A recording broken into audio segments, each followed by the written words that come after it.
He was a trusted high school coach. She was his star runner. But there were rumors that they were more than student and teacher, and allegations of sex crimes. Nearly 20 years later, there is a secret audio recording that her family believes proves it.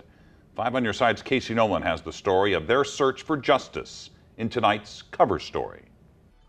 Parked in the back lot of a mall. I'm starting recording now. Sitting in the front seat. Let's hope this goes well. This is not where the story begins, but it is the one time where what was always whispered was recorded. You're not wired, are you?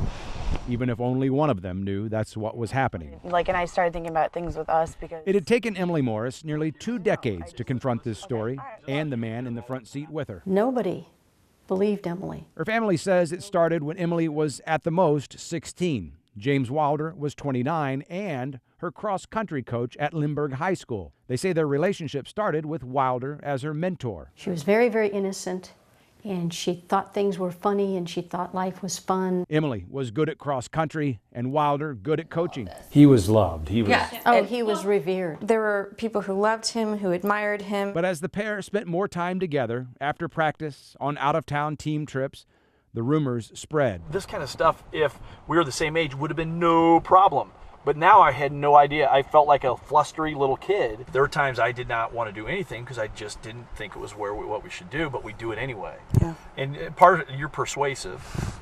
And it wasn't like it hurt. It was. Yeah. I did enjoy the end result. Her family says a student saw Emily and Wilder in the woods after practice and reported it. They say Lindbergh administrators investigated, found Emily had done nothing wrong, and dropped it. Wilder kept coaching, and Emily kept quiet.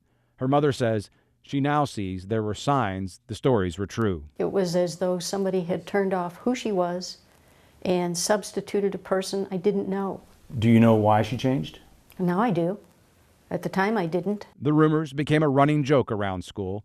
Emily's sister would hear the same stories 6 years later. It was their responsibility to report this to the police and to have it investigated. And as far as we know, they did not. Still, Emily, now an adult, said nothing, even when another student accused Wilder of sexual contact a decade later. Prosecutors cleared him, and he was allowed to keep his job.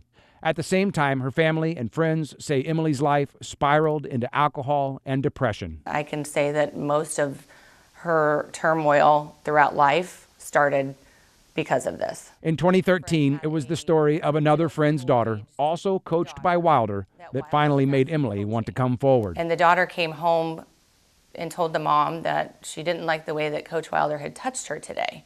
And Emily at that point said, I can't let this happen to anyone else. She went to police. But I remember that week was one of the most challenging weeks of her life. Police gave Emily the recorder, and Wilder gave them the evidence they needed for an arrest. I actually haven't been able to listen to the whole thing. It makes me sick to my stomach and makes me cry. So yeah, it would have been kick-ass just to have had a non-sexual relationship at that time.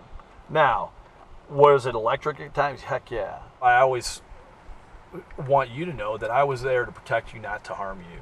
Like even when that time you were on that medicine and you were naked, I could have done anything I wanted. And don't get me wrong, I wanted to. When was this? At your house. A month after the recording and nearly 20 years after their relationship, prosecutors charged Wilder with 6 counts of second-degree sodomy. But Emily would never get the chance to testify in court. We're here to tell her story because she will never be able to tell her story. Just as her case was about to go to trial, Emily's dad found her dead in her apartment, rolled up in a blanket with her head in a trash can. The medical examiner said she choked on the trash bag. How that happened could not be determined. She was found next to an empty bottle of vodka, but tests showed she had less than the legal limit in her system. There was a bottle of vodka in her room, and I think they saw that, and case closed. And without Emily's testimony, the case against Wilder closed too. As soon as she passed away, they dropped the case, which was stunning to me because the evidence that they were able to use to charge him, we still have. St. Louis County prosecutors declined to talk on camera, but a spokesman told us that due to the fact that the victim is deceased, they could no longer proceed with the case. Beyond that, he said he couldn't discuss it because the case is closed. But it seems the tapes may have cost Wilder his job at Lindbergh. In 2015, the police gave new evidence to the school district. That evidence provided definitive information that our administration needed to move forward. Lindbergh suspended Wilder when he was charged and negotiated his resignation after his case was closed, nearly 20 years after a student first reported seeing him in the woods with Emily. I can't speak to how things were handled 20 years ago, and I can't talk about an investigation. I can tell you, given the information that has been shared with administrators, our administrators and our board members have moved swiftly and decisively. But for Emily's family, nothing has moved fast enough since she found the courage in that car to record her old coach. She very, very, very much wanted him to lose his teaching license as a result, and to be, at the very least, labeled as a sex offender. And none of that has happened. We did something that wasn't right according to our laws these days, right? But you know I'm not a creeper. We tried to reach Wilder, but we have not heard back. State records show he is not currently teaching, but he does still have a license. We're waiting for answers from the state as to why. And we should point out, the spokesperson for Lindbergh also went to Lindbergh the same time as Emily, even ran cross country with her, but she said she could only speak in this story in her capacity as an employee of the district. So her death, it sounds so strange. Did you talk to investigators? Have they said anything, any other details about what they think maybe happened? It sounds strange to her family too. They would like police to take another look at it, but right now the prosecutor's office can only say that it just appears to be a tragic death. Casey, it was incredibly interesting and unbelievable story. Thank you.